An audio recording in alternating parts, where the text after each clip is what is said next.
Assalamualaikum warahmatullahi wabarakatuh. Assalamualaikum warahmatullahi wabarakatuh. Saya secara pribadi belum paham yang dimaksud dengan walatai asu mirauhillah tadi. Janganlah kalian putus asa dari rahmat Allah. Contohnya misalnya tadi, saya ini bekerja garap misalnya, ini memang saya ini kan garapan tadi ya. Kemudian saya ini diajak teman saya garap, katakan saja teman saya Cak Agus misalnya. Cak Khoir ayo garap. Kemudian saya jawab, Cak Gus saya aras-arasen. Nah ketika saya jawab aras-arasen, apakah itu saya termasuk putus asa dari rahmat Allah atau bagaimana Tat? Ini yang pertama. Yang kedua, mohon penjelasannya yang dimaksud. Yang pertama tadi apa? Menolak diajak kerja. Oh, kerja.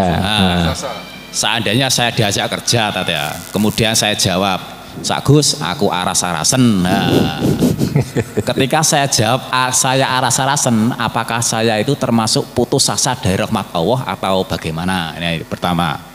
Yang kedua, mohon penjelasannya Tat, yang dimaksud dengan putus asa dari rahmat Allah itu bagaimana? Penjelasannya secara gamblang. Sekian. Assalamualaikum warahmatullahi wabarakatuh. Assalamualaikum warahmatullahi wabarakatuh. Ya. Jadi apakah ucapan aras-arasen itu termasuk putus asa dari rahmat Allah? Ya. Jadi tinggal dilihat ya kondisi orangnya ini. Kalau sudah tabungannya banyak, mapan, ya aras-arasan karena sudah cukup harta saya, tinggal ibadah, ya itu nggak putus asa dari rahmat Allah, tinggal nikmati yuk. Ya. Tapi kalau kondisinya ini anaknya minta bayar sekolah, istrinya minta beras, terus ada peluang kerja, aras-arasan, nah ini yang masalah. Jadi dilihat kondisinya. Ya. Kalau kondisinya sudah, masya Allah, tinggal nikmati ibadah, ya nggak apa-apa. Ya, ngapain dunia dikejar, sudah cukup, nah dianggap cukup. Ya, jadi itu bisa infak dari karena dia memandang sudah cukup untuk bisa infak, bisa ini, nggak apa-apa kalau seperti itu. Ya.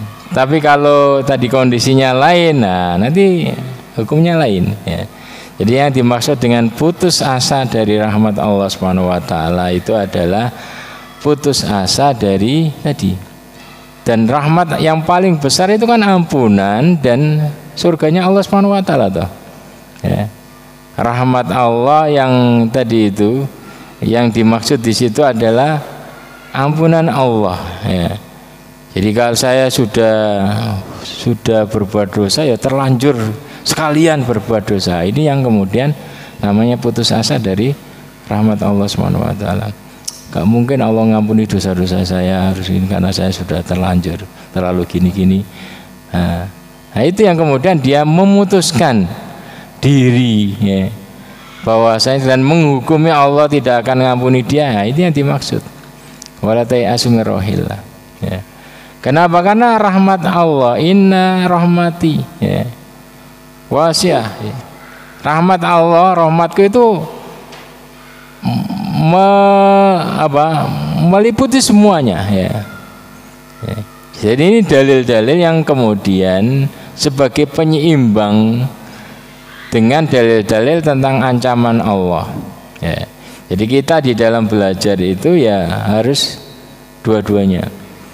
Hanya mempelajari ayat-ayat hadis-hadis tentang luasnya rahmat Allah, ya kalau hanya terbatas itu menjadikan seseorang itu ya nggak takut dengan dosa, itu juga keliru. Kalau kita hanya mempelajari tadi ancaman-ancaman Allah saja, maka terkadang kita terjerumus pada aliran khawarij, suka menvonis orang. Ya. Sudah kamu sudah tersesat, ya sudah neraka. Ya. Padahal tadi ada rahmat Allah, boleh jadi Allah mengampuni, boleh jadi Allah akan tetap menghukum. Ya. Jadi dua-duanya ini harus dipadukan. Ya. Karena dua-duanya dua sayap, ya, nggak bisa dipisahkan. Sehingga kita akan menikmati nikmatnya ibadah itu di sini. Ya. Yaitu ibadah dengan tadi ada harapan surga, ibadah dengan karena takut dengan adanya azab neraka. Nah ini kita bisa menikmati rasa ibadah itu di situ. Sama seperti orang buat nasi goreng, kalau hanya murni nasi nggak ada rasanya. Tapi kalau ada garam, ada bawang, ada cabai, itu baru nikmat. Ibadah juga seperti itu. Ada yang namanya tadi ada namanya apa? Rasa khasyah, khauf, ada harapan, roja kepada Allah Subhanahu wa taala. Jadi yang dimaksud dengan putus asa dari rahmat Allah adalah putus asa tadi, tidak mau beramal lagi, tidak mau ibadah lagi karena putus asa dari mendapatkan ampunan dari Allah Subhanahu wa taala.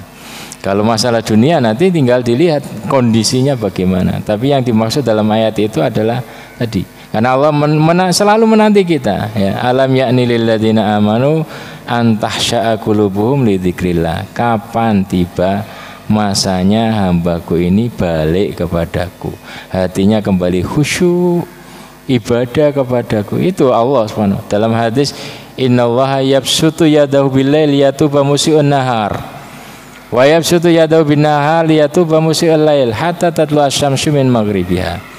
Allah menghamparkan tangannya di malam hari untuk menanti taubatnya hambanya yang berbuat dosa di siang hari, dan Allah Subhanahu wa taala menghamparkan tangannya di siang hari untuk menerima taubatnya hambanya yang berbuat dosa di malam hari. Itu setiap saat, hatta tatlu asy-syamsu min maghribah, sampai tiba hari kiamat.